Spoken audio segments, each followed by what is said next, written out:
Bom dia a todos, especialmente aos nossos internautas que têm nos acompanhado durante esses trabalhos que estão encerrando hoje, depois de 2 semanas de sabatinas com os candidatos que disputam o governo do Maranhão. E hoje nós temos, no encerramento dessa jornada, o candidato do PCdoB, deputado Flávio Dino. E nesse trabalho de hoje nós temos novamente aqui a companhia do jornalista Aquiles Emir, editor de economia de O Imparcial, Francisco Júnior, editor de política de O Imparcial, eu, Raimundo Borges, diretor de redação do Imparcial. E para começar, eu vou perguntar ao candidato Flávio Dino, por que o senhor... Desculpa, eu vou fazer a leitura do perfil do nosso entrevistado de hoje. Flávio Dino é maranhense de São Luís, nascido em 3 de abril de 1968, estudou o ensino médio no Colégio Maristas, quando iniciou a militância política em movimentos estudantis. Cursou Direito na Universidade Federal do Maranhão, onde foi coordenador do DCE. Também integrou o movimento de juventude que participou da campanha do presidente Lula em 1989. Por 12 anos foi juiz federal, aprovado em primeiro lugar no Brasil. Na posição, assessorou então o presidente do Supremo Tribunal Federal, Nelson Jobim, e participou da criação do Conselho Nacional de Justiça. Em 2006, deixou a magistratura para ingressar na vida política, filiando-se ao PCdoB. Foi eleito deputado federal, em cujo mandato Flávio Dino, mesmo sendo estreante, teve atuação destacada, participando ativamente de todos os debates importantes que se travaram no Parlamento. Como reconhecimento, recebeu prêmios conferidos pelo Departamento Intersindical de Assessoria Parlamentar e pelo site Congresso em Foco. Em 2008, disputou a Prefeitura de São Luís e foi o segundo colocado. Flávio Dino é casado e tem 2 filhos. É filho de Rita Maria e Sálvio Dino, que também teve intensa militância política. E para começar agora a nossa sabatina, eu vou repetir a pergunta: por que o senhor é candidato a governador do Maranhão? Bom dia, quero cumprimentar em primeiro lugar os milhares de internautas que nos acompanham agora nas suas casas, nos seus locais de trabalho, para esse diálogo, um diálogo que eu quero louvar a iniciativa do Imparcial, dizer que é uma marca da minha candidatura, sempre estar à disposição desse tipo de entendimento, desse tipo de troca de opiniões acerca dos problemas do Maranhão e, sobretudo, das soluções. Bom dia a você, Borges, um antigo militante do jornalismo maranhense, que eu conheço há tantos e tantos anos, ao Francisco Júnior, que faz um excelente trabalho na editoria de política, o Aquiles Emir na editoria de economia, agradecer a presença do Pedro Freire, comandante da casa, que aqui está, e registrar a presença da nossa companheira candidata a vice-governadora, Miosotes, que também me acompanha nessa empreitada no Estado, assim como o deputado Rubem Júnior, os companheiros que integram a coordenação de campanha, Rubem Pereira, Zé Orlando, Márcio Jardim, André, Ananias Neto, todos e todas que aqui estão, dizer que é uma honra muito grande ser candidato ao governo do Maranhão. Não precisa ganhar para já me sentir honrado. Ser candidato já é uma honra, já é uma alegria. Agora nós queremos ganhar e vamos ganhar por um objetivo de fazer com que o nosso Estado abandone uma marca, um traço, que vocês acompanham. Há 2 dias atrás o Jornal Nacional noticiou a desarticulação de uma rede de prostituição juvenil na Europa. A maioria dos jovens, meninos e meninas, eram maranhenses. Há 2 semanas atrás saiu o levantamento feito pelo IBGE acerca da cobertura de saneamento no Brasil. O Maranhão em último lugar na cobertura de água, esgoto e coleta de lixo. Há 3 semanas atrás, o Exame Nacional do Ensino Médio, o Imparcial inclusive noticiou e tem mostrado, o Maranhão evoluindo, andando para trás, no desempenho da qualidade da sua educação e fazendo com que hoje, das 20 piores escolas do Brasil, 5 sejam do Maranhão. E das 20 melhores, nenhuma é do Maranhão. E antes disso, antes de tudo isso, o IPEA, um órgão do governo federal, divulgou o ranking da pobreza. O nosso estado é o campeão da pobreza, ou seja, famílias com renda inferior a meio salário mínimo per capita. Então, quando a gente olha esse quadro social, fica bastante evidente a necessidade da mudança política, uma vez que não há razões naturais, razões econômicas, razões infraestruturais, razões geográficas que expliquem esse caos social, essa situação de injustiça que deve nos deixar indignados. Portanto, a única explicação está no território da política. E esta é a razão pela qual sou candidato a governador. Porque não aceito esse quadro, não acho isso normal, esse quadro de injustiças é imoral e nós precisamos mudar. E para mudar, você precisa construir uma alternativa política.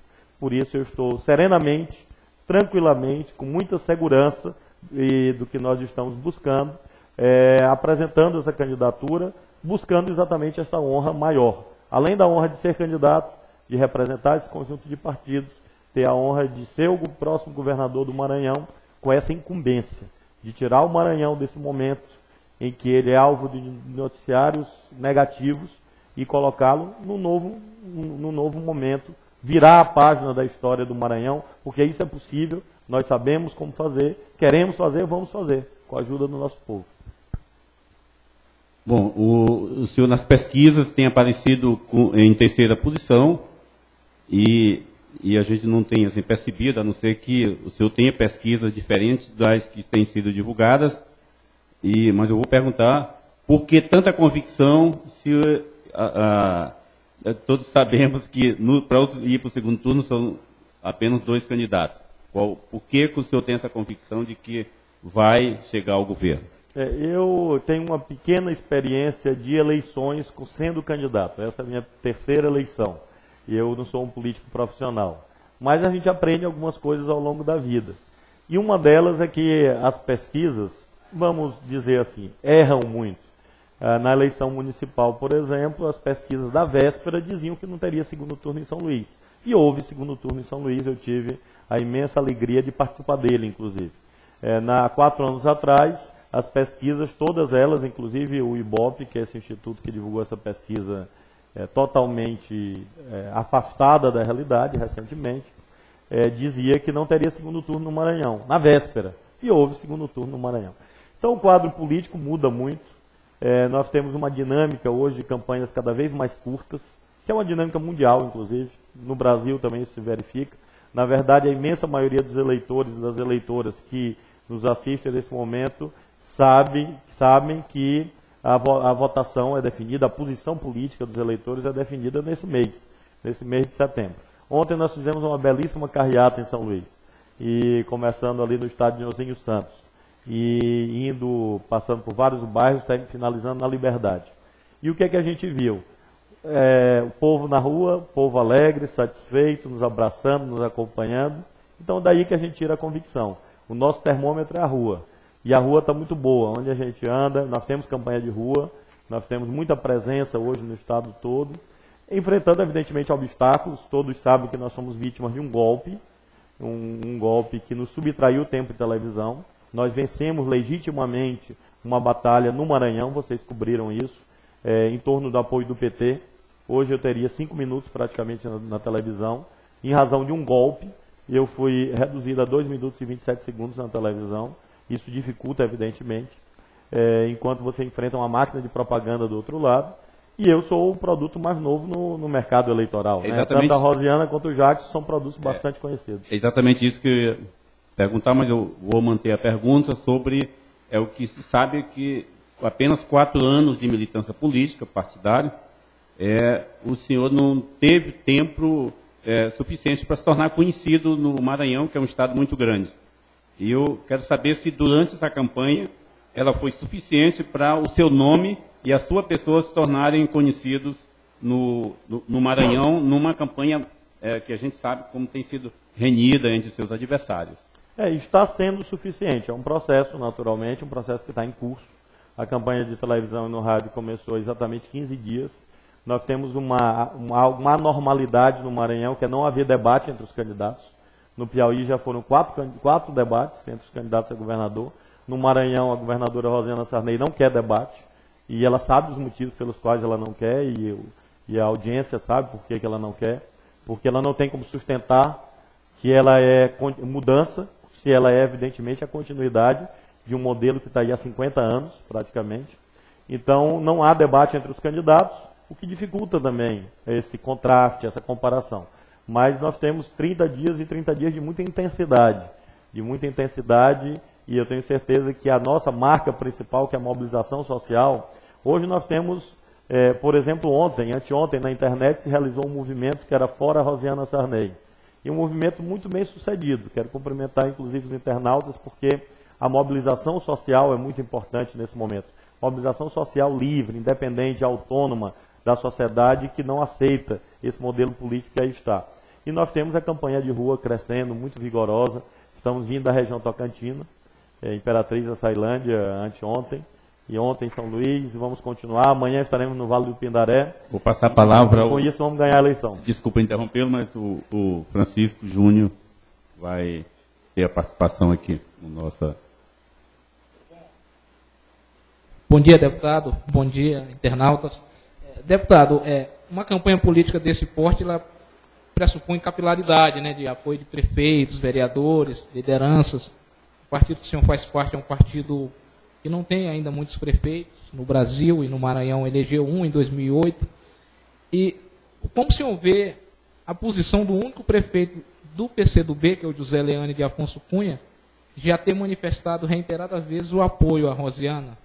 Eu ainda não vi isso, essa manifestação dele, porque, na verdade, muito frequentemente, pessoas que são anunciadas como apoiadores da Rosiana Sarney me ligam no dia seguinte, porque eles publicam no estado do Maranhão e tentam criar um fato consumado. Vou dar um exemplo do prefeito Humberto Coutinho, de Caxias. O prefeito Humberto Coutinho foi anunciado no estado do Maranhão 20 vezes que ele estaria apoiando a governadora Rosiana Sarney.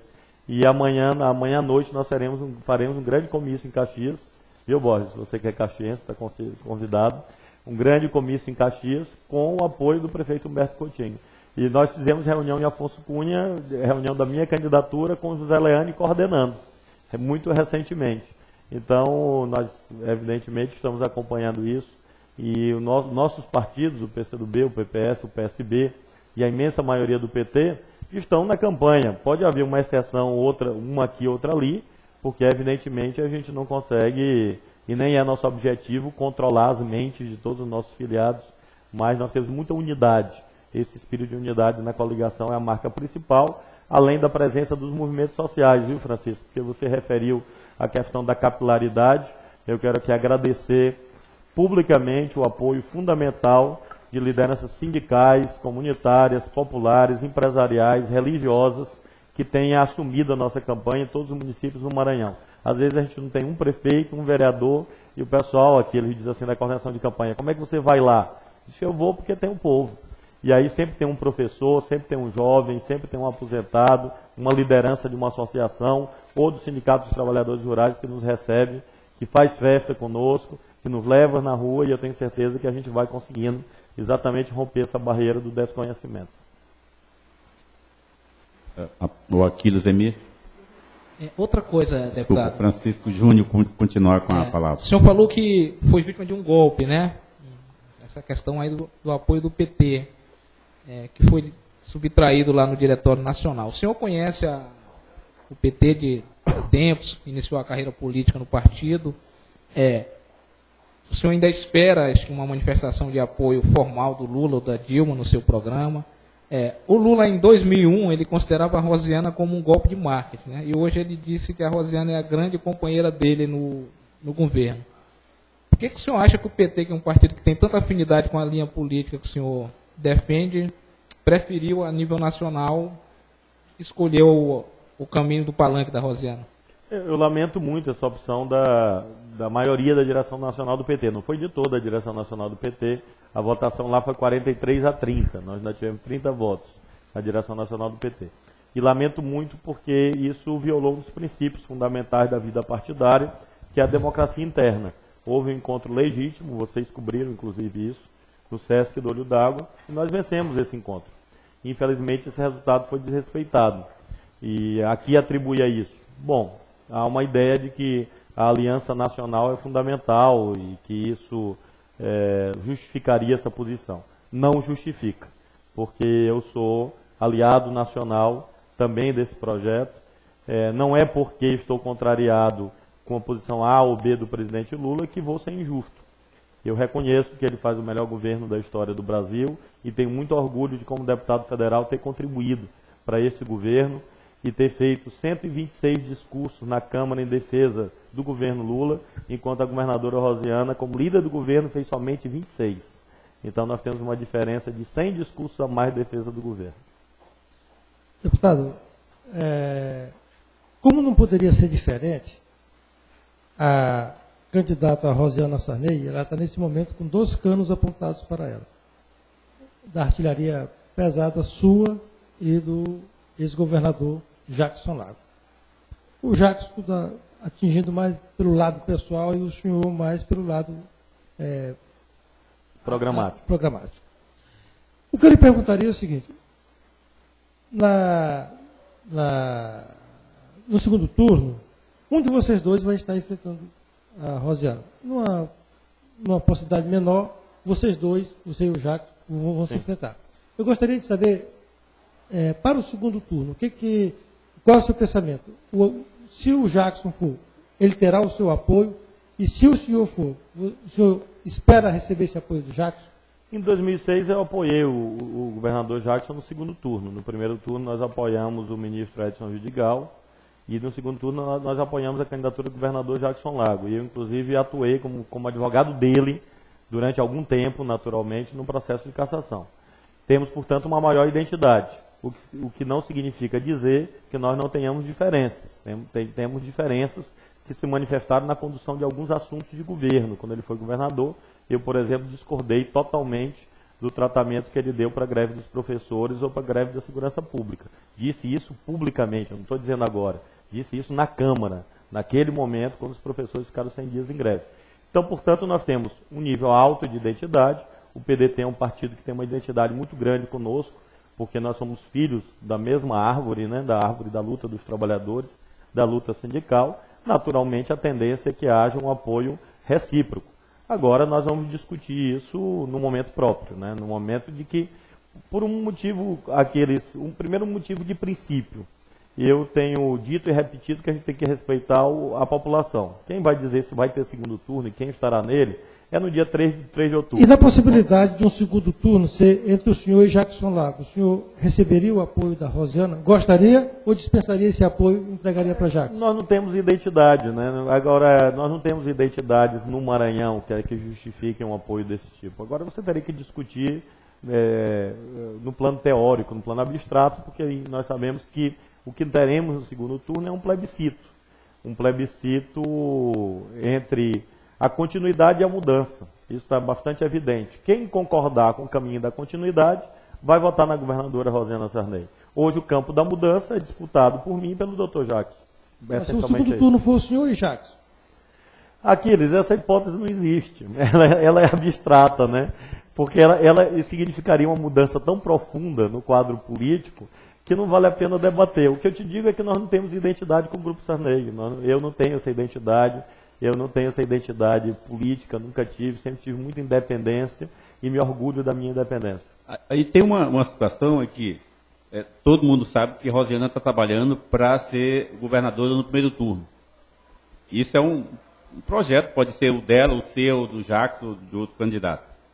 Mas eu gostaria de saber por que, e até agora, a gente não ouviu nenhuma palavra sobre principalmente o senhor e o Dr. Jackson Lago, e sobre o que vai acontecer na hipótese do segundo turno. Não existe um plano B para o segundo turno, ou existe e ainda não está assim, publicamente anunciado. Como é que o senhor analisa essa questão de um plano B para a eleição do segundo turno? O plano B no sentido de eu não estar... da oposição ao governo Rosiana, a candidata Rosiana. Borges, acabei de responder isso. Nós temos uma maior identidade histórica, nós vamos ter que debater, né? Porque é uma aliança entre diferentes, não é? Eu não sou a mesma coisa do Dr. Jackson e ele não é a mesma coisa que eu. Nós somos atores políticos diferentes. Temos maior identidade programática, vamos debater. Nosso objetivo é que haja essa aliança. Nosso objetivo é esse. Agora, no segundo turno. Eu, evidentemente, desejo receber o apoio do Dr. Jackson Lago, e a nossa tendência é, eventualmente, se a população entender que ele deva estar no segundo turno e não eu, a nossa tendência é apoiá-lo, evidentemente. Está bastante claro, bastante... evidentemente, naturalmente, nós teríamos que conversar sobre detalhes programáticos, sobre como se daria a apresentação dessa candidatura no segundo turno, coisa que é normal. Isso acontecerá de mim em relação a ele e dele em relação a mim. Isso não tem nenhum problema. O senhor disse aí agora que... Agora eu sou um leitor voraz da Bíblia e sempre cito o livro do Eclesiastes, no capítulo 3, e com certeza os internautas sabem, há tempo para tudo debaixo do céu. Eu acho que nós temos 30 dias para definir isso, né? Nós temos 30 dias para definir se vai ter segundo turno. Todos nós sabemos, nós temos que ser realistas. Hoje a sociedade ela está dividida quase que meio a meio entre o campo da continuidade e o campo da mudança, né? Então nós temos que fortalecer o campo da mudança. Esse é o nosso objetivo principal agora. O senhor falou que não tem nenhuma identidade política com o Grupo Sarney. Isso até se aceita, porque realmente... Mas o seu partido tem. Porque, inclusive, participou do governo de Rosiana, no primeiro mandato de Rosiana, o seu partido, o PCdoB, no qual o senhor ainda não era afiliado, mas isso não cria, de certo modo, alguma dificuldade na sua campanha para explicar, ou se não houve algum questionamento a respeito disso? Nesse período eu não era afiliado ao PCdoB, eu era juiz, inclusive fiquei grande parte desse período fora do Maranhão, exercendo funções, como inclusive você leu no início, funções no judiciário fora do Maranhão. O que me tranquiliza é que o PCdoB, de fato, emprestou esse apoio, mas se arrependeu. O PCdoB, ele, publicamente, inclusive, saiu do governo, fez críticas ao governo e reviu a sua posição, ainda naquele período do qual eu não fazia parte. Então, não restou nada, praticamente, dessa relação, a não ser o arrependimento. Deputado? O arrependimento que é salutar, porque é prova de humildade, né? A gente tem que, quando a gente erra, a gente se arrepende. Acho que o partido cometeu um erro histórico, se arrependeu, mudou sua posição.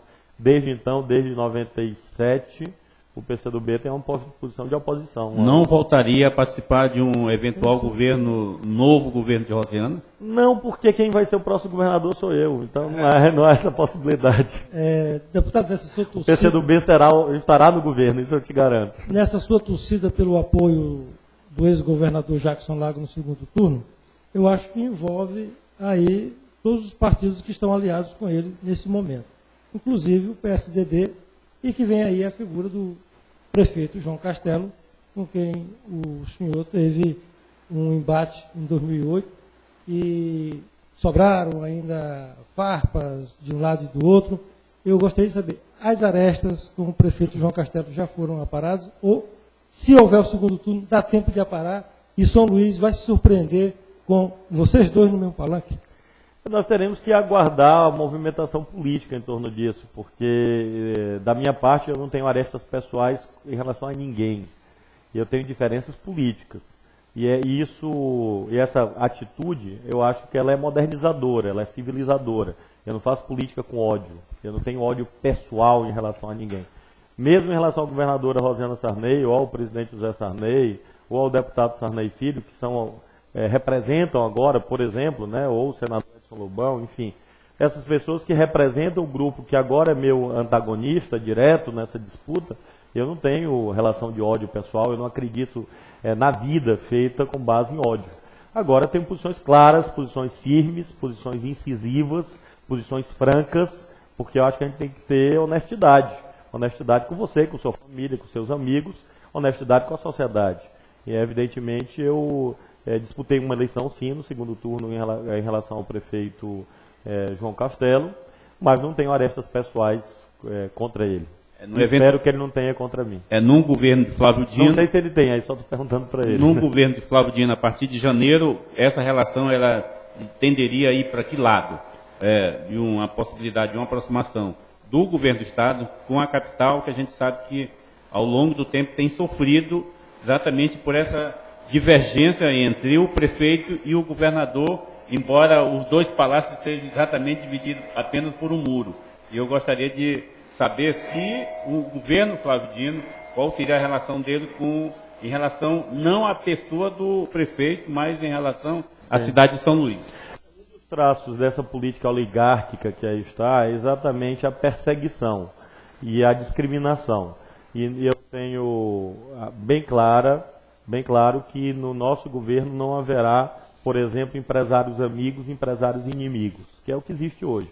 Aos empresários amigos, tudo. Aos empresários inimigos, perseguição. A mesma coisa em relação aos prefeitos. Nós vamos governar com todos os prefeitos. Todos os 217 prefeitos sabem que terão o mesmo tratamento. Porque quando você confere um tratamento institucional, um tratamento com base na lei, você está respeitando não é o prefeito, você está respeitando a população daquele município. E quando você persegue um prefeito, você está perseguindo a população daquele município. E é isso que a governadora Rosiana Sarney faz. Ela corta convênios, tira dinheiro, bota dinheiro, sem critérios legais nenhum, sem critérios de política pública nenhuma, critérios apenas de conveniência. E isso a gente vai mudar. Quando eu for governador, nós vamos aplicar a lei. Você tem dinheiro? Você tem dinheiro para gastar? Você faz licitação, contrata a melhor empresa. Não importa se o dono da empresa votou em mim ou não. Você tem dinheiro para gastar no município? Você quer construir um hospital? Você faz convênio com o prefeito. Não importa se aquele prefeito votou em mim ou não. Eu acho que essa é uma atitude de quem quer construir um Maranhão diferente. Um Maranhão que olhe para frente, olhe para o futuro, que se modernize. E romper essa política antiga que aí está, que infelizmente produziu aquele quadro social que disse no início. O quadro do Estado, que pode ser tudo, um Estado que tem todas as potencialidades, infelizmente o Estado que é sempre citado como aquele nos últimos lugares dos indicadores de desenvolvimento humano, socioeconômico. Eu gostaria de saber sobre ações de área de governo do seu plano, que eu estou com ele aqui em mãos. Na área de saúde, aqui no item 10, fala da criação de unidades para tratamento e recuperação de dependentes químicos e combater o consumo de droga. Eu gostaria de que o senhor aprofundasse essa questão, principalmente no tocante à questão das drogas, que a gente sabe que como é que elas estão realmente penetrando nos diferentes níveis da sociedade, principalmente na faixa mais jovens. Qual seria... Essa, Borja, é uma das questões mais graves, seja do ponto de vista da saúde pública, seja do ponto de vista da segurança. Hoje nós temos ciclos de violência se ampliando na sociedade, em razão exatamente do barateamento e da maior acessibilidade às drogas. O crack chegou no interior do Maranhão. O crack é uma realidade em muitas cidades do Maranhão e isso faz com que, evidentemente, ele possa ser consumido por setores mais largos da sociedade, sobretudo a juventude.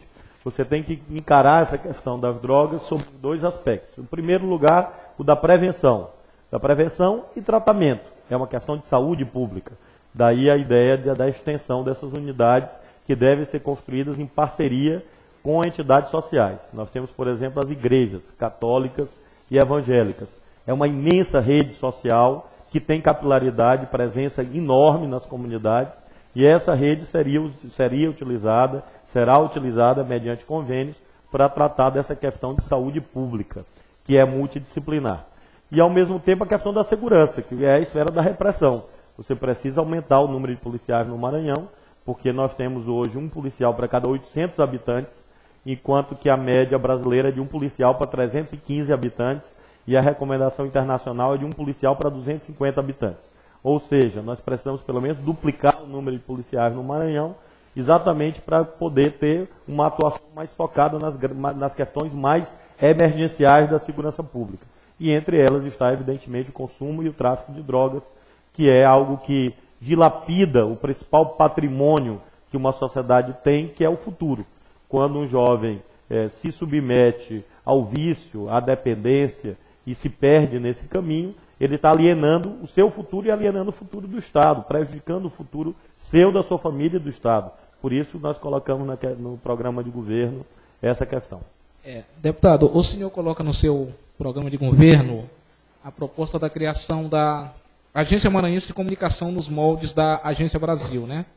A gente sabe que a Agência Brasil, durante muito tempo, foi uma espécie de chapa branca total. Até a chegada do Eugênio Bussi, no primeiro mandato do Lula, que ele fez aquele plano de reformulação. A agência hoje, ela noticia tudo. Ela é uma agência a serviço da comunicação pública. O Jackson esteve aqui na terça e disse que admitiu falhas no quesito comunicação. no seu governo, como vai se dar a questão da comunicação, né? E outra questão, critica-se muito o aparelhamento do Estado no governo Lula, seria um dos defeitos, né? Um aparelhamento partidário, inclusive. O seu governo, o eventual governo Flávio Dino vai atentar essa questão do aparelhamento e tratar diferente essa questão da comunicação pública, da relação com os meios de comunicação? A tua questão, Francisco, é de alta importância, porque essa é uma diferença fundamental em relação ao grupo que hoje comanda o Estado. Foram gastos esse ano, de 2010, 32 milhões de reais do orçamento do Estado com propaganda. É o item da execução orçamentária com mais alta eficiência, digamos assim, né? Enquanto foi gasto com saneamento um pouquinho mais de 6 milhões de reais, 6 milhões de reais com saneamento, 32 milhões de reais com propaganda. Enquanto foi gasto um pouquinho mais de 5 milhões com educação profissionalizante, que ela diz que está preparando a mão de obra dos grandes projetos, gastou um pouquinho mais de 5 milhões com educação profissionalizante e 32 milhões com propaganda. E o que é grave, sem exatamente critérios claros e transparentes. Por isso a criação da agência, nos moldes da empresa Brasil de Comunicação, da EBC, que é a TV Brasil, a Agência Brasil, a Radiobras. A concepção, a consolidação desse sistema foi feita por intermédio da lei que criou a TV Brasil, da qual eu participei, inclusive, com a elaboração de emendas. Hoje a presidente é a jornalista Tereza Cruvinel, e que é uma pessoa altamente qualificada e que tem garantido exatamente essa noção de que uma coisa é a comunicação de governo, uma outra coisa é a comunicação de Estado, a comunicação de interesse público. E nós vamos praticar, em primeiro lugar, a profissionalização, como tu olhaste no programa de governo, nós vamos fazer concurso para jornalista, porque não vai ter jornalista do Flávio Dino, vai ter jornalista do governo do Maranhão, não vai ter o jornalista a serviço do Flávio Dino, vai ter jornalista a serviço do povo do Maranhão, pago pelo povo do Maranhão. Exatamente para evitar esse aparelhamento que tu dizes aí, que é nocivo e viola um dos princípios fundamentais de uma boa administração, que é o chamado princípio da impessoalidade. Quer dizer, você não pode fazer promoção pessoal com dinheiro público, né? Promoção pessoal, quem quiser fazer, faça com o seu dinheiro, né? Faça com dinheiro público jamais. Por isso a agência, conselhos, respeitar os jornalistas, profissionalizar, fazer concurso e garantir que haja democracia. Porque o que nós queremos, sobretudo, é garantir a republicanização do Maranhão. E uma das condições para que haja república é que haja livre circulação de ideias. E para haver livre circulação de ideias, você precisa de uma imprensa livre, uma imprensa independente, uma imprensa que possa noticiar o que bem entender. Esse é um princípio fundamental que o governo tem que garantir. Deputado, o Maranhão tem sido um estado muito atrativo para os grandes empreendimentos. Felizmente, ele não tem conseguido internalizar essa riqueza. Para que se tenha ideia, 30 anos depois da implantação do consórcio Alumar, pela primeira vez se fala num grande projeto da verticalização do alumínio, que é a instalação de uma indústria de condutores de energia, laminados. Isso. Por outro lado, ali no sul do Maranhão, a produção, principalmente de grãos, quase toda ela destinada ao mercado internacional, porque o parque de oleaginosas do Maranhão ficou destroçado. Eu gostaria de saber de que forma o seu governo enfrentaria essa questão para que o Maranhão deixe de ser meramente exportador de commodities e passe a beneficiar o que ele produz. É porque não há uma política industrial no nosso estado, em verdade.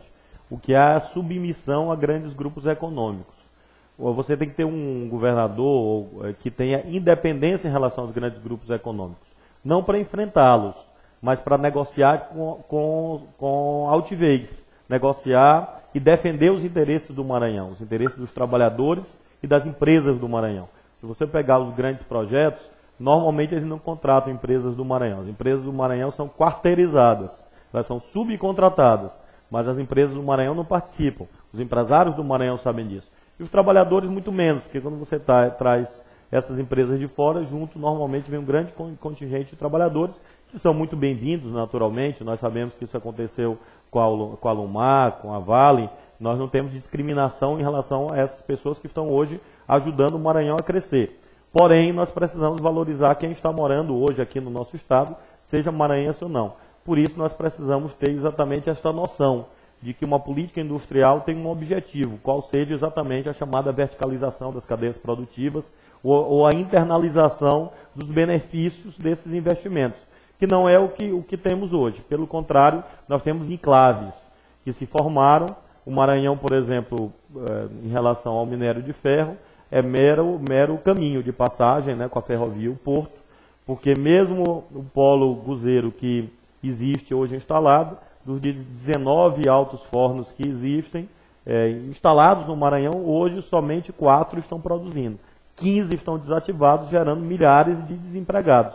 E ninguém diz nada. A Vale hoje pratica uma política trimestral de reajuste da tonelada do minério de ferro, que prejudica profundamente as empresas instaladas no Maranhão, e a governadora não faz nada. Você não tem, em relação à soja, um investimento para garantir que nós deixemos de ser apenas exportador de commodities, que são as 3 principais commodities do Maranhão: ferro, alumínio e soja. O que acontece? Nós somos deficitários na nossa balança comercial, porque nós importamos tudo. O exemplo mais evidente do erro é a importação de alimentos, mas nós importamos tudo: leite, derivados, carne, tudo, rigorosamente tudo. Inclusive frutas e hortaliças, que é o auge do escândalo, né? Basta ir ao Ceasa ou qualquer feira e mercado do Maranhão, que você vai descobrir que até o peixe é importado. Você vai descobrir que a manga, a melancia, que a laranja, que a banana é importada. Até cheiro verde, deputado, está vindo do Pará e do Ceará para as feiras de São Luís.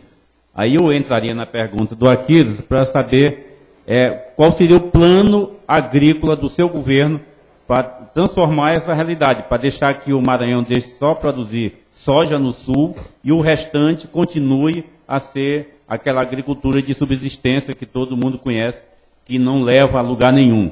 A receita para a agricultura é mesmo em relação à questão que aqui eles colocam. O que você tem que fazer? Você tem que identificar as vocações econômicas que o Maranhão tem. A Federação das Indústrias do Estado do Maranhão, a FIEMA, tem produzido estudos de alta qualidade nesse sentido.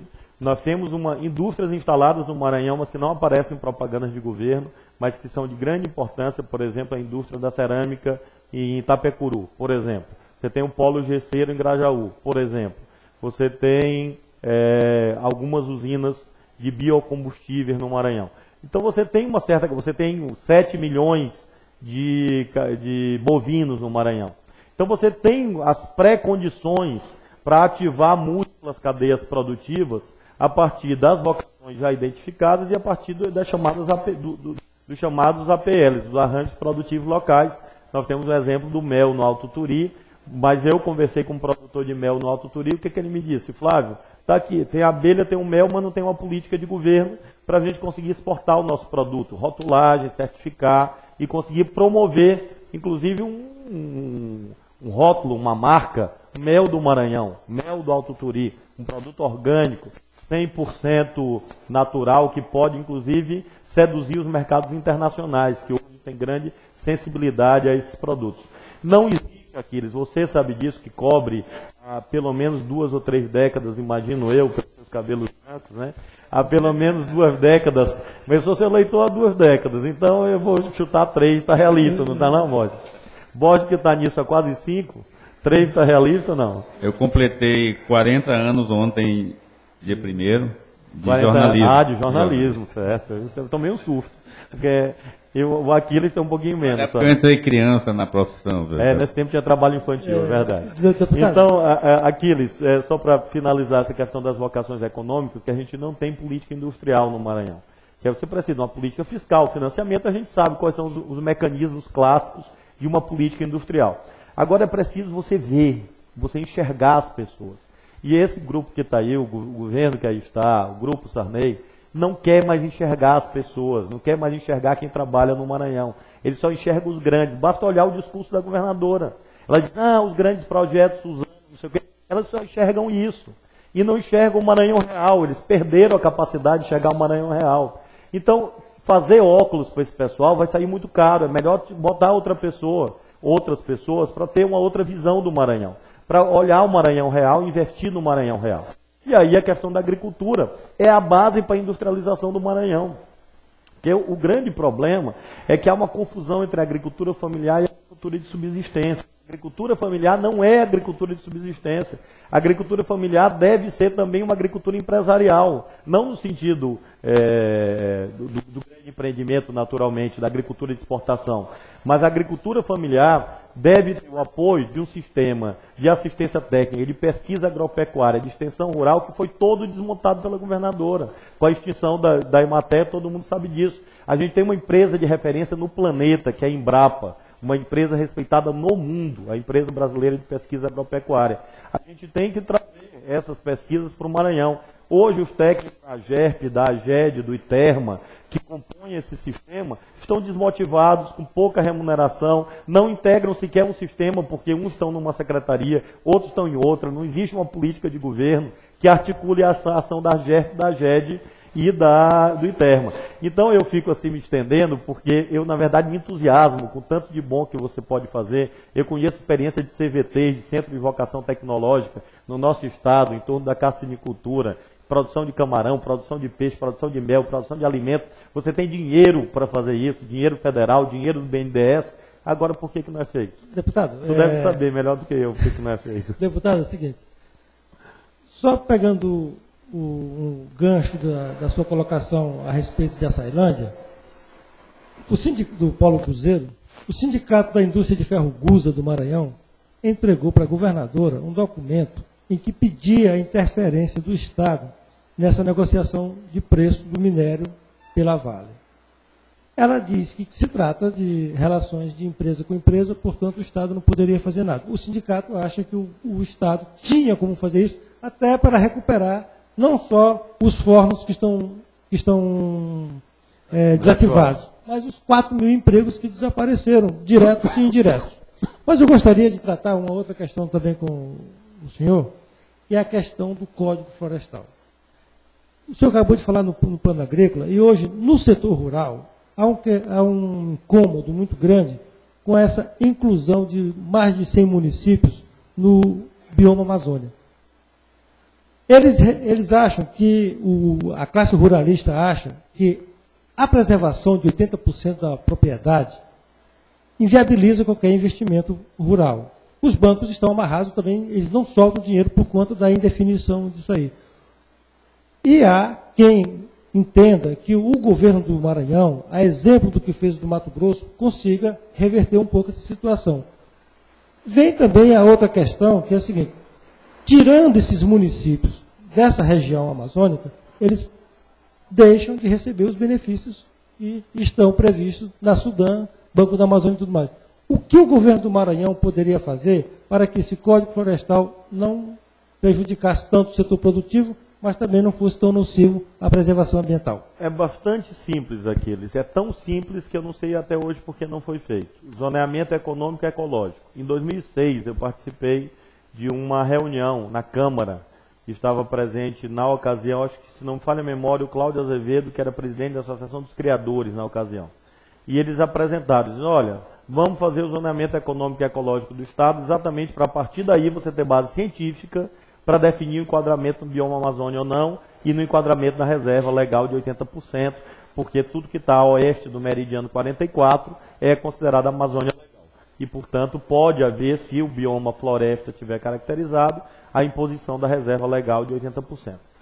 A lei atual, e também nos projetos que estão em debate no Congresso, permite a flexibilização disso a partir do zoneamento econômico e ecológico. Ele está sendo feito há 5 anos. Nunca foi concluído. Nunca, até este momento, hoje, dia 2 de setembro, até hoje não foi concluído o zoneamento econômico e ecológico do Estado. Esse é o caminho número 1. Então, o compromisso fundamental é este. Concluir o zoneamento econômico e ecológico, para você ter base científica, para exatamente definir o que deve ser reserva legal de 80%, o que não deve ser. Você não deve ter dogma de fé em relação a isso. Essa é uma questão científica. O que nós precisamos é uma questão científica, uma questão mensurável objetivamente. Né? Você tem instrumentos para medir a adequação ou não sem sacrificar de um lado a produtividade e do outro a proteção ambiental, que naturalmente é necessário, sobretudo naquelas áreas chamadas APPs. As áreas de preservação permanente, para mim, são fundamentais, porque as APPs são a garantia da perenidade dos nossos rios, dos nossos recursos hídricos. Se você levar um dos grandes patrimônios do Maranhão, que são exatamente as suas bacias hidrográficas perenes e navegáveis, irá progressivamente se perder, como tem se perdido. O ferro, você tem que fazer uma negociação, como disse ainda há pouco, uma negociação com autonomia em relação às empresas privadas. Este, sim, é um assunto de governo. É uma outra discordância fundamental que eu tenho em relação à governadora Rosiana. Porque você não pode deixar as empresas do Maranhão serem tratadas de acordo com as leis do mercado.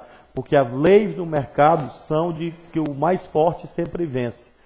Todos os governos do planeta protegem as suas empresas, os seus trabalhadores, os seus empregos. O governo do Maranhão não faz isso. O Obama fez isso nos Estados Unidos. O governo do Maranhão não faz isso. Como é que esse é um assunto que não diz respeito ao governo se geraram 4 mil desempregados? Isso por si só já demonstra, sim, que este é um assunto de governo. E é para isso que você precisa ter um governante que tenha independência para chamar a Vale, chamar as empresas do setor e negociar compensações que garantam que haja a retomada da produção e a retomada do nível de emprego, que é fundamental para toda a economia daquela região, sobretudo a cidade de Açailândia, mas também a cidade de Pindaré é penalizada com isso. E o Estado todo, é evidente. Deputado, o senhor falou a questão do Código Florestal, essa questão de fazer uma conciliação dos interesses dos produtores rurais e a questão ecológica. O seu partido, a origem dele, como todos os partidos de esquerda, remonta muito à questão do campo, né? E a base do PT que ele apoia hoje tem capilaridade imensa nos trabalhadores rurais, né? Essa base que preferiu ficar com o senhor e não foi para o lado da Rosiana. E o Maranhão, o antropólogo Alfredo Wagner tem um trabalho interessante, continua sendo exportador de tensões, né? Quer dizer, os maranhenses estão no Pará, estão nessas regiões aí.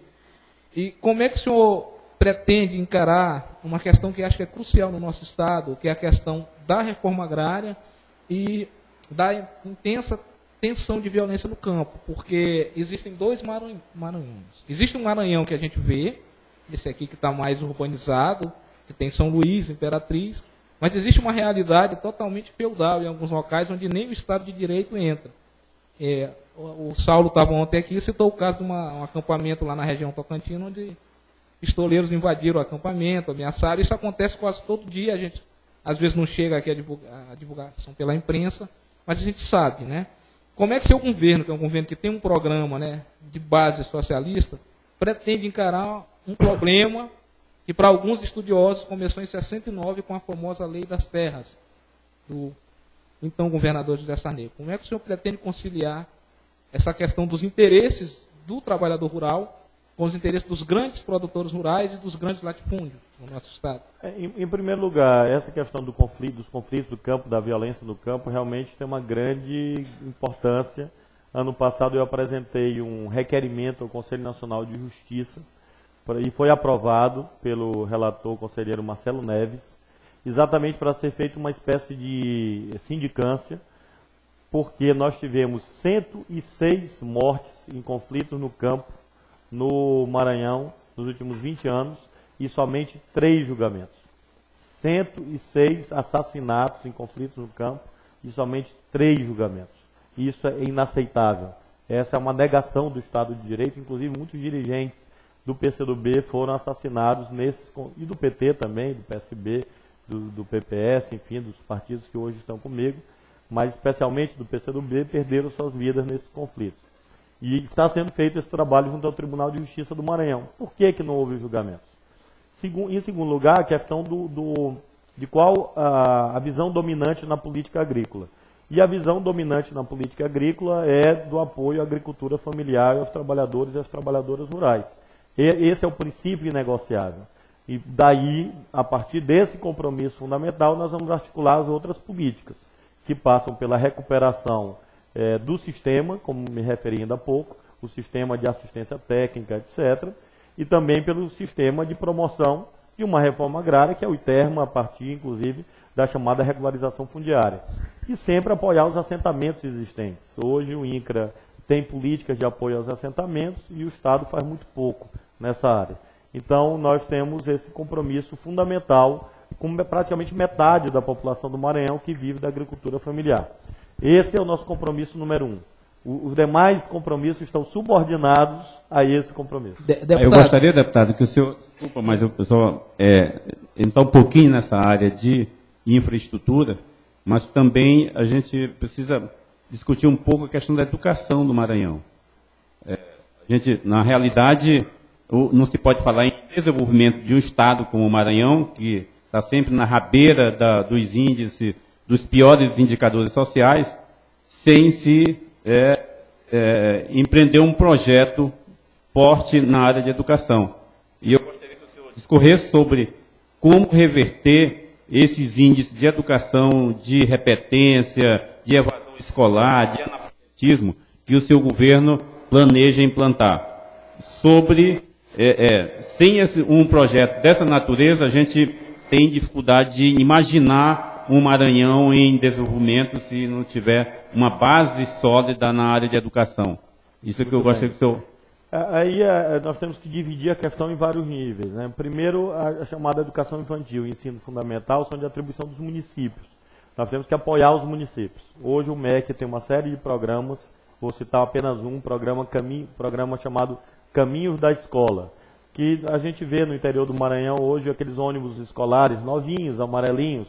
Aquilo ali é dinheiro do BNDES. Nós precisamos ampliar esse programa no Maranhão. Esse é só um exemplo, porque hoje menos de 10% das nossas crianças têm acesso à creche e pré-escola. Isso é um absurdo, isso é a negação da possibilidade dessas crianças terem de fato igualdade, porque os filhos da classe média, os filhos das classes mais altas, naturalmente, economicamente, conseguem ter acesso à educação infantil e somente 10% das nossas crianças têm acesso à creche e pré-escola. Isso é atribuição dos municípios. Hoje o MEC tem uma série de programas de apoio à construção de escolas, pró-infância, caminho da escola. Você tem que pegar esses programas, entregar nos municípios e garantir que eles funcionem. E tem as atribuições que são próprias do Estado. Primeira questão do ensino médio. O ensino médio você tem que desdobrar em dois aspectos. Primeiro, a gente precisa de fato caminhar para escolas integrais, escolas em tempo integral, que muita gente pergunta, mas não tem prédio para isso. Você construir uma quadra coberta hoje, multiuso, custa R$400 mil. Então, se você vai construir, vou dizer um absurdo, vamos imaginar que a gente tivesse que construir mil quadras cobertas dessas, imediatamente, custaria R$400 milhões, no orçamento de R$10 bilhões. Então, você consegue, numa quadra coberta, você consegue colocar uma quadra coberta que custa R$400 mil, em cada escola do Estado, ou próximo a uma escola do Estado, você tem um espaço para prática esportiva, você tem um espaço para atividade cultural, que hoje não existe. Não é coisa de outro mundo, é viável fazer. Nós vamos fazer. O que é uma escola em tempo integral? É a escola que tem no contraturno, no outro turno, além da sala de aula, tem informática, cultura, esporte e reforço escolar. É plenamente possível fazer, progressivamente, naturalmente. Eu não vou fazer demagogia barata, que seria contrário àquilo que eu acredito, seria desrespeitoso em relação aos eleitores do Maranhão, dizer que a gente vai fazer isso em 48 horas. Mas é preciso começar a fazer.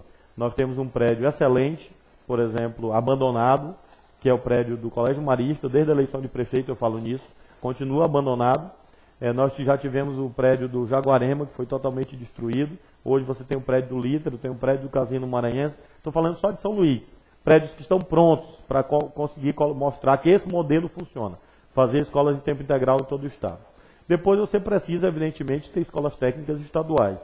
Hoje nós não temos praticamente ensino técnico no Estado.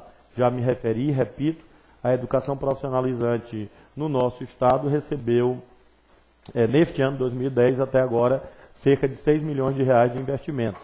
Então nós precisamos ter 100 escolas técnicas estaduais no Maranhão. Esse é o número que nós estamos nos comprometendo, 25 por ano, para complementar a rede do Cefet, que é a rede do IFMA, né, que hoje é IFMA, antigamente Cefet. E, finalmente, ter várias universidades estaduais.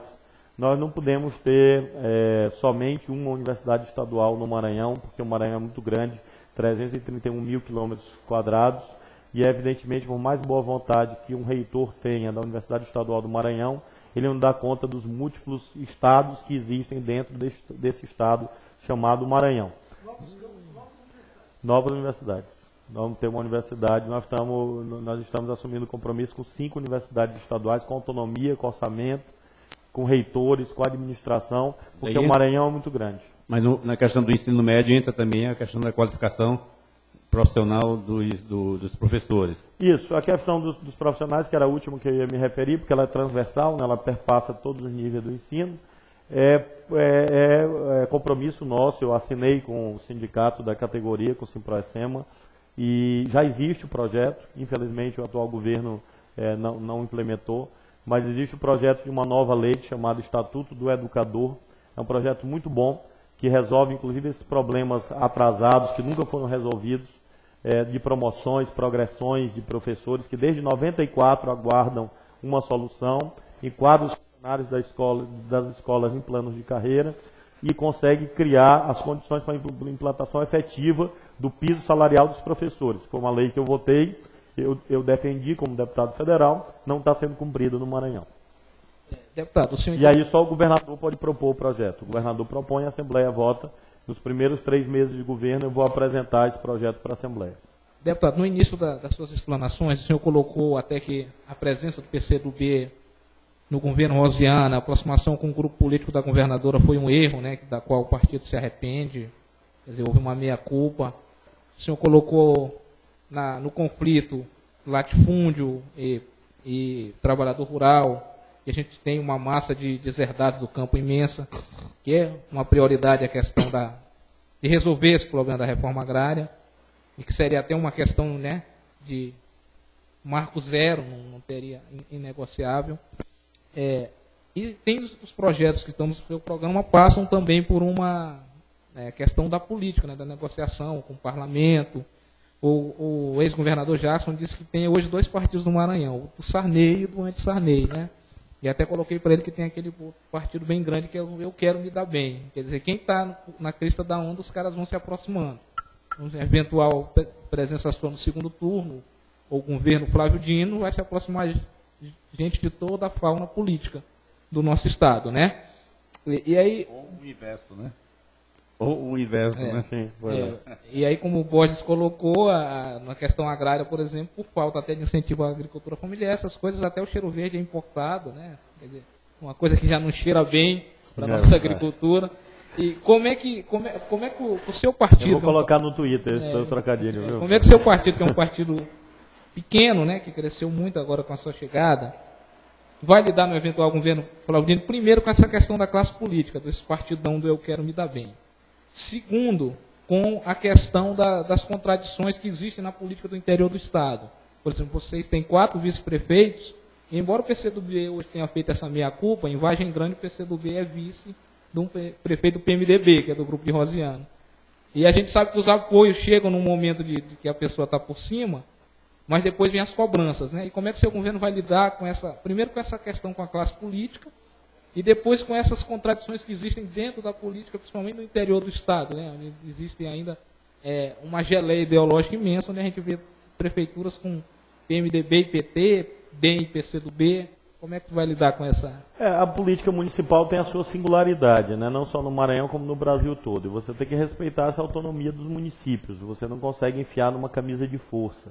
Tanto que nem a ditadura conseguiu, né? A ditadura tentou reduzir o jogo político à arena MDB e não conseguiu, tanto que ela própria inventou a tal das sublegendas para resolver os problemas dela mesma e conseguir vencer as eleições. Então você não consegue colocar a política municipal dentro de uma camisa de força. Você tem que lidar com as contradições. E eu sou especialista em contradições. A minha formação profissional é essa, né? Meu treino, digamos assim, a minha educação profissional é para lidar com conflitos, administrá-los e resolvê-los. Então você tem que ter muita humildade, saber ouvir mais do que falar e saber dialogar.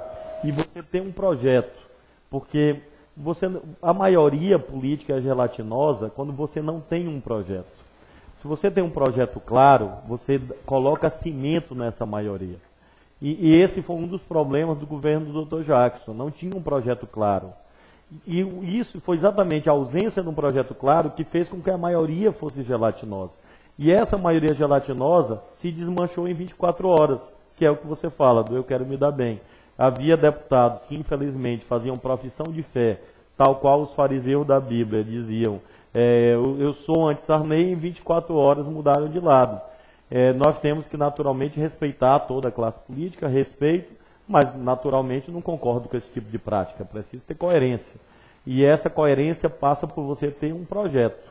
Se você tem um projeto, você forma a maioria e consegue fazer com que as coisas caminhem bem. Um exemplo é o exemplo do governo Lula. Eu faço parte de uma maioria política bastante ampla, a base do governo na Câmara, e você tem vários partidos, mas você tem um projeto. E muita gente, por oportunismo ou não, se soma a esse projeto. E você consegue fazer com que o país caminhe para frente. No Maranhão, nós teremos esse projeto e, sobretudo, a gente vai ter muito respeito em relação aos nossos adversários, que é o que não existe hoje. Para você governar bem, você governa com seus aliados, mas você governa respeitando o seu adversário. Exatamente para você poder negociar com ele, fazer acordo e conseguir garantir que as coisas de interesse do povo aconteçam. Que é o que a gente não tem hoje. Essa história desse conflito que parece que nunca acaba no Maranhão é uma das coisas que atrasa o nosso Estado.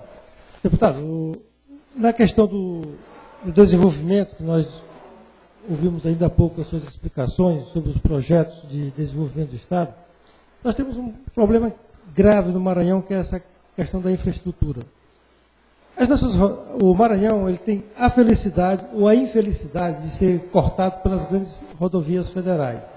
E elas estão todas estranguladas.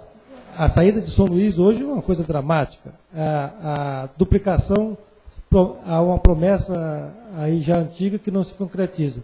O nosso aeroporto, dentro de pouco tempo, estará estrangulado, assim como o de Imperatriz.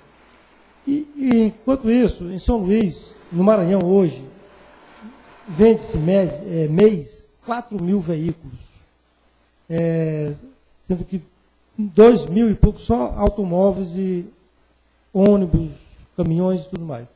Uma cidade como São Luís, a situação é tão dramática que até o prefeito recentemente disse que está difícil de andar na cidade e a governadora estava com medo de chegar aqui atrasada por causa do trânsito. Eu gostaria de saber o que o senhor faria para que as grandes cidades, pelo menos do Estado, São Luís, Imperatriz, tivessem investimentos para desafogar esse trânsito e, com relação ao interior do Estado, para melhorar a malha viária para o escoamento dessa produção. Primeiro, a gente não pode perder a janela de oportunidades, que é o PAC. Nós perdemos o PAC 1. Aliás, o PAC no Maranhão está todo atrasado, o Programa de Aceleração do Crescimento. Começa aqui do PAC do Rio Anil, aqui na Camboa, Liberdade, Fé em Deus, etc. São 13.500 moradias, o projeto está lamentavelmente atrasado. E todas as outras obras do PAC no Maranhão estão atrasadas, a ampliação do Porto de Itaqui. Então nós perdemos essa chance. Perdemos por falta de projetos bons, por falta de capacidade nossa do Estado, que eu digo, não minha, porque eu não participei disso. O certo é que o PAC está atrasado no Maranhão. Nós vamos ter agora, em 2011, o chamado PAC 2.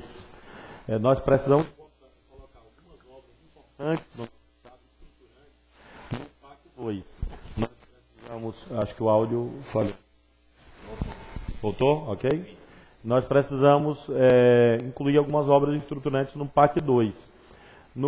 Entre as quais está, evidentemente, a duplicação da BR-135, nesse trecho, o máximo que for possível, não só pegando o Campo de Perizes, mas o máximo que for possível. O ideal é que fosse até pelo menos um entroncamento ali em Itapecuru. A duplicação da BR-316 no trecho de Caxias a Teresina. Isso é uma obra prioritária também, porque você tem uma série de acidentes, inclusive ali, hoje uma rodovia sobrecarregada. A BR-226, no trecho que vai do Baú até Timon, precisa ser concluído. E a BR-010 tem que ser duplicada entre Imperatriz e Açailândia, que são dois grandes polos regionais de desenvolvimento. Então, essas estradas federais, hoje, elas estão até em bom estado, porque nós temos 6, né? A 010, a 222, a 226, a 230, a 135 e a 316. De um modo geral, elas estão em bom estado. O que nós precisamos são dessas intervenções através do PAC 2. Você tem um programa rodoviário estadual, porque você tem uma série de rodovias estaduais que estão precisando de obras. Né? Você tem, por exemplo, a MA 006, que é uma MA estruturante, né? que corta o Maranhão praticamente de norte a sul. Se você pegar, inclusive, estradas que foram obras de recuperação recente, eu vim agora de Pinheiro, porque eu no ano eu faço campanha de carro, né? Eu já rodei 58 mil quilômetros nessa campanha, na pré-campanha e na campanha, e conheço, portanto, bastante as estradas do Maranhão. Recentemente, vindo de Pinheiro, vi aquela estrada que foi recentemente recuperada, já cheia de buracos, porque você precisa de manutenção permanente. Então, no terreno das estradas, eu acho que isso é o fundamental, você pegar os recursos do PAC 2, fazer algumas intervenções nas rodovias federais e cuidar das rodovias estaduais. Apoiar os municípios para recuperar as vicinais, sempre, inclusive pela questão da agricultura familiar. Em relação aos outros itens da infraestrutura, nós temos a situação do aeroporto. Eu pleiteei a vinda do presidente da Infraero, o engenheiro Murilo Marques Barbosa, pleiteei como deputado federal. Ele veio aqui, inclusive fez uma reunião na FIEMA, e fruto dessa visita de 1 ano e 3 meses atrás, hoje são realizadas obras no aeroporto de São Luís. Eu, inclusive, levei, fizemos uma vistoria. Recentemente ele esteve aqui assinando, junto com o Exército, um convênio de recuperação das pistas do aeroporto. Está sendo feita a climatização, exatamente porque eu compreendo a importância da infraestrutura para que nós sustentemos um ciclo de desenvolvimento no nosso estado. E temos sempre o desafio do complexo portuário, que você precisa modernizá-lo permanentemente. Como disse, as obras do PAC estão atrasadas, porque não tem gerenciamento. Hoje isso tudo fica abandonado. Se você pegar as obras do PAC em São Luís, mas não só em São Luís, se você pegar todo o levantamento do PAC Habitação, do PAC Saneamento, que foi conveniado, FUNASA, Habitação, através do Minha Casa Minha Vida, mas antes também aquelas outras linhas de crédito que havia na Caixa, e estão todas atrasadas. Todas essas. Em relação a São Luís especificamente, né, que é a capital de todos os maranhenses, que fará agora, semana que vem, 398 anos, em breve 400 Queria que anos. você fosse um pouco conciso, que a gente já está chegando ao fim, tem a etapa do Mas internauta. a culpa da falta de concisão é de quem está perguntando, não é minha, não. Porque as perguntas são muito complexas para eu responder, mas eu vou me empenhar ao máximo. Apenas para concluir, o caso do trânsito de São Luís, é isso mesmo, são mais de 220 mil veículos hoje andando em São Luís. Desde o tempo do Tadeu, eu sou justo, eu não tenho esse negócio de fulano é meu adversário, é meu amigo, meu inimigo. Essas coisas, inclusive nós vamos acabar com essa história de que entra um governo e não faz o que o outro está fazendo, porque isso aí é a questão do atraso, né? No caso do trânsito de São Luís, na época do Tadeu foram feitos os planos fundamentais. Você já sabe o que tem que fazer no trânsito de São Luís. Eu, inclusive, na eleição de prefeito, dizia muito o que precisava fazer, apenas repito, você tem que levar a litorânea para encontrar com a São Luís Rei de França, para criar uma alternativa holandesa, você tem que criar uma via na margem direita do Rio Anil, paralela a Gerão de Albuquerque, que hoje é o grande gargalo do trânsito de São Luís. Você tem vias menores para serem feitas, uma, por exemplo, que sai atrás do Barra Mar. Você já tem isso tudo projetado, são 5 grandes vias para ajudar o trânsito de São Luís a fluir. E investir em transporte de massa, corredor exclusivo de ônibus. O metrô de superfície já existia, infelizmente não tiveram a visão, era a estrada de ferro da Refesa, que vinha até o centro.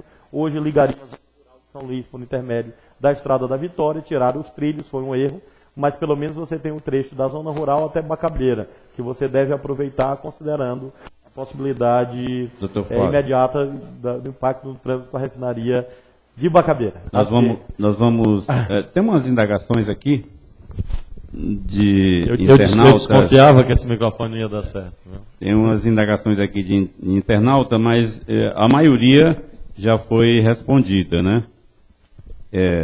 Tem o Tiago, eu gostaria que o senhor quiser comentar, mas bem rápido. O primeiro, o Tiago, disse: se eleito, como você pretende entregar o Estado do Maranhão no fim do mandato?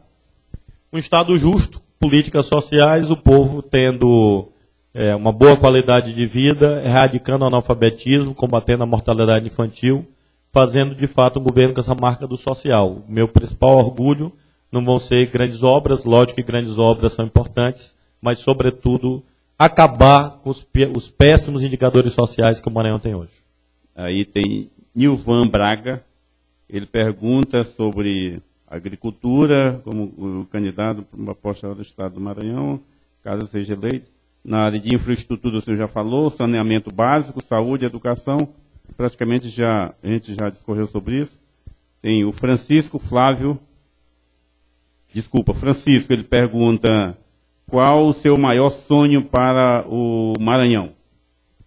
Acho que já falou também sobre isso. É o estado de justiça. Hoje nós temos injustiças no nosso estado. Meu maior sonho é ver o Maranhão como um exemplo sempre citado no país como um estado que deu a volta por cima.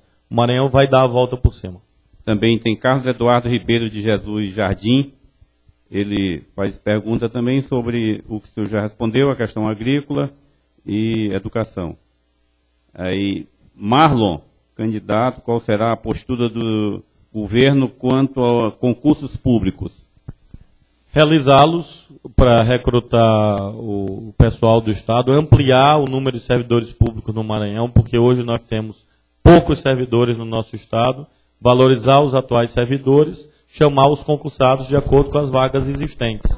Se você tem concurso, tem vaga, você tem que convocar as pessoas. Nós temos agora... Você viu que eu fui obediente, viu, Bote? Sim. Quase não se vira nos 30, viu? Nós vamos agora passar a parte final, que é das perguntas dos internautas por vídeo.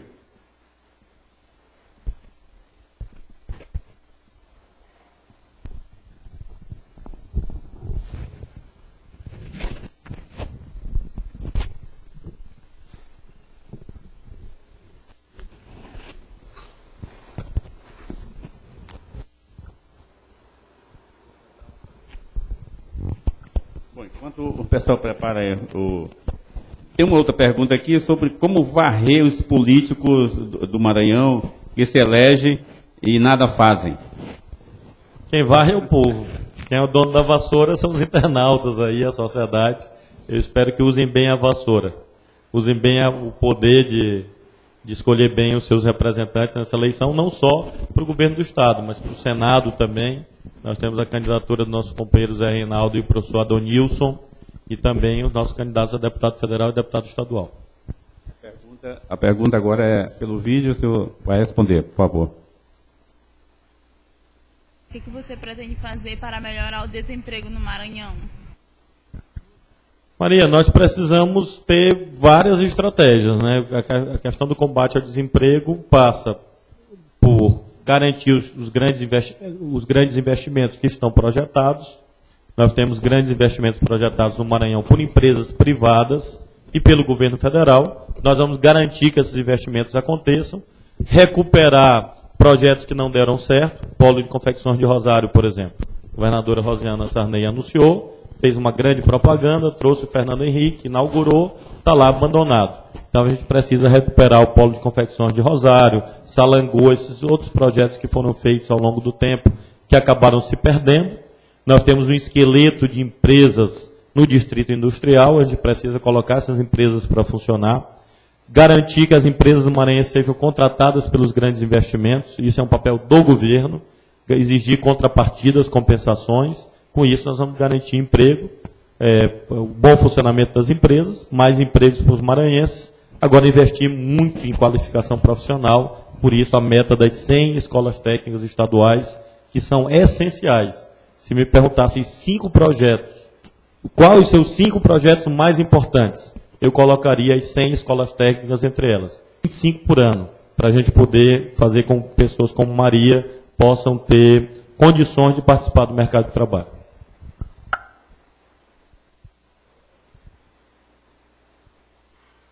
Senhor candidato ao governo, quais são as melhorias que nós temos hoje para a educação na Vila Samara Estiva?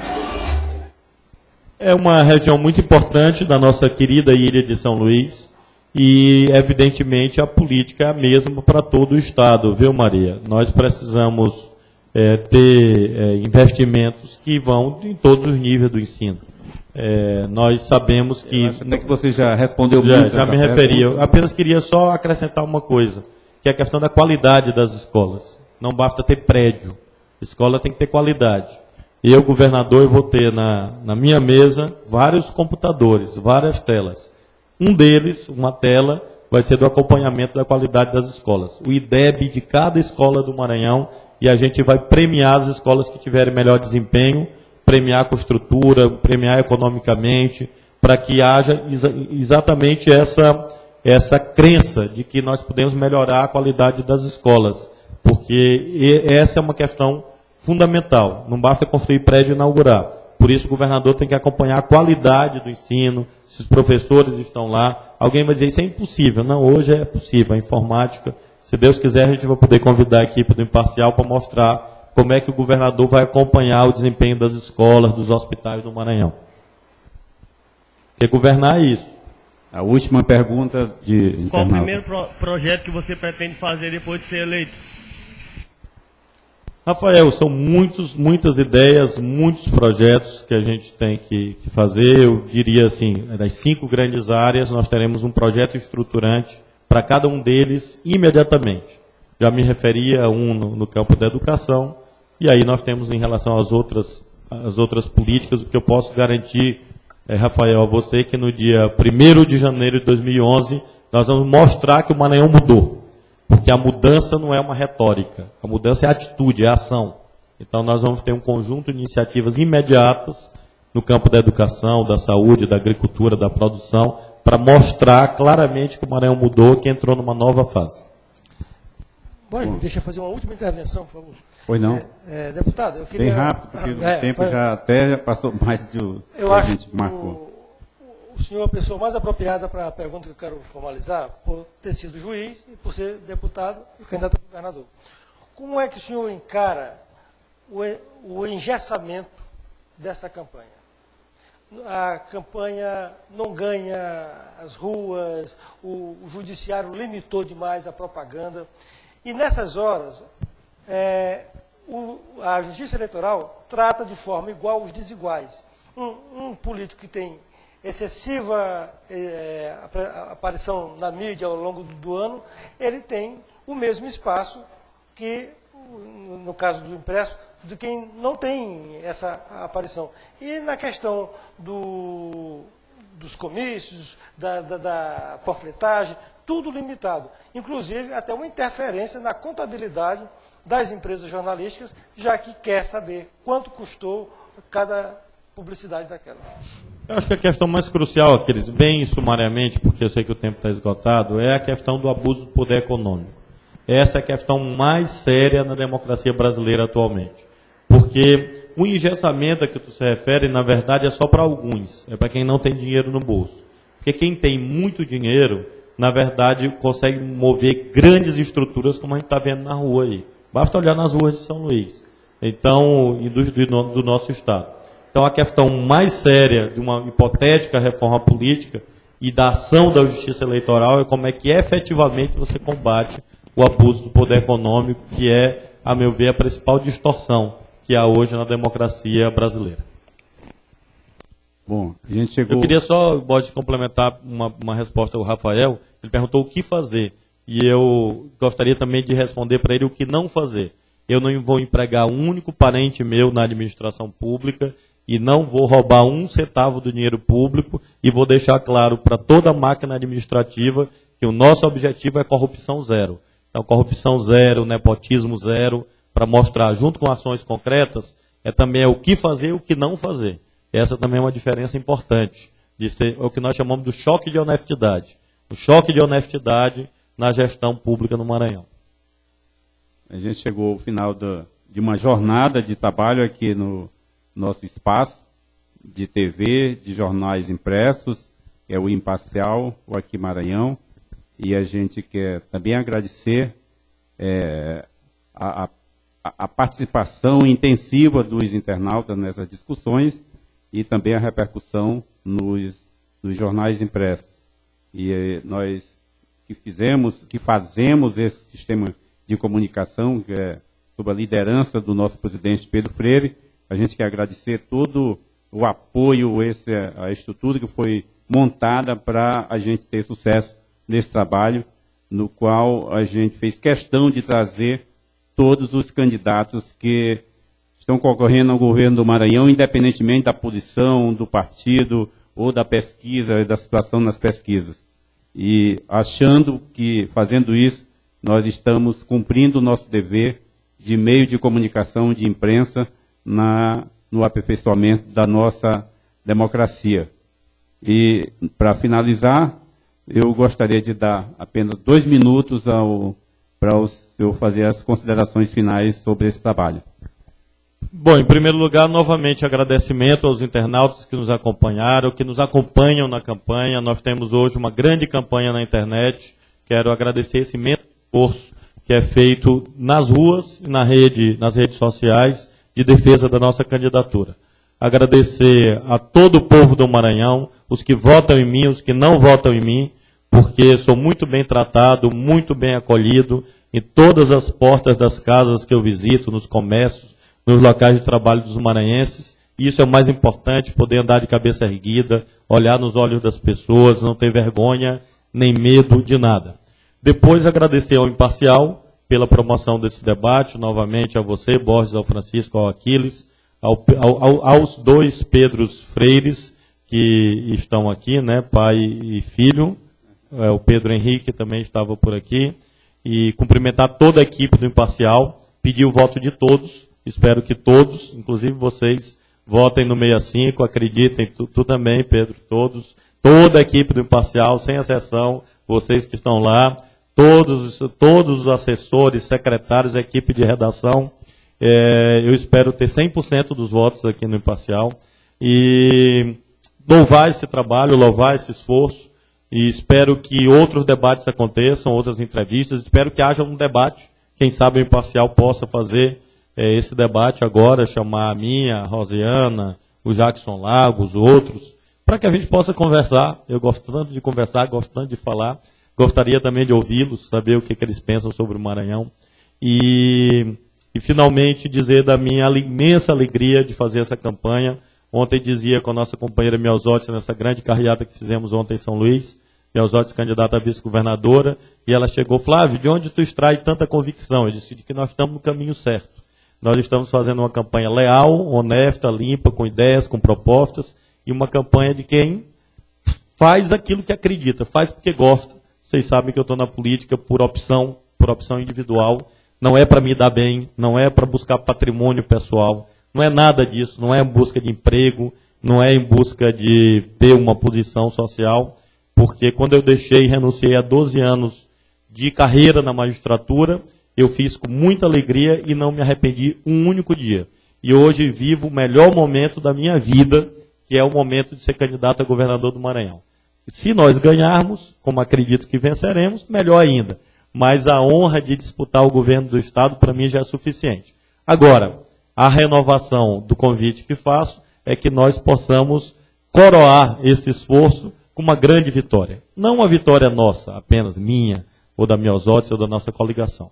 Nós temos a perspectiva, nós temos o desejo, a vontade firme, a determinação de vencer essas eleições. Nós temos um mês, a campanha está crescendo, a campanha ela caminha para ir ao segundo turno, conosco no segundo turno, e nós teremos então um grande plebiscito. Um plebiscito entre a continuidade e a mudança e a renovação. Convite final que eu faço é para que todas as famílias do Maranhão olhem para o nosso Estado e digam, chega no mesmo, vamos olhar para frente, olhar para o futuro, e eu tenho certeza que a gente tem o melhor projeto para colocar o Maranhão onde ele merece estar. Por isso, conto com o voto de todo mundo, a força de todo mundo, o entusiasmo de todo mundo, para a gente vencer essas eleições e fazer o melhor governo da nossa história. Bom, eu quero assumir um compromisso aqui de público para trazer a este espaço aqui o próximo governador do Maranhão. Obrigado. Eu aceito desde logo o convite, porque eu achei que era para mim o convite.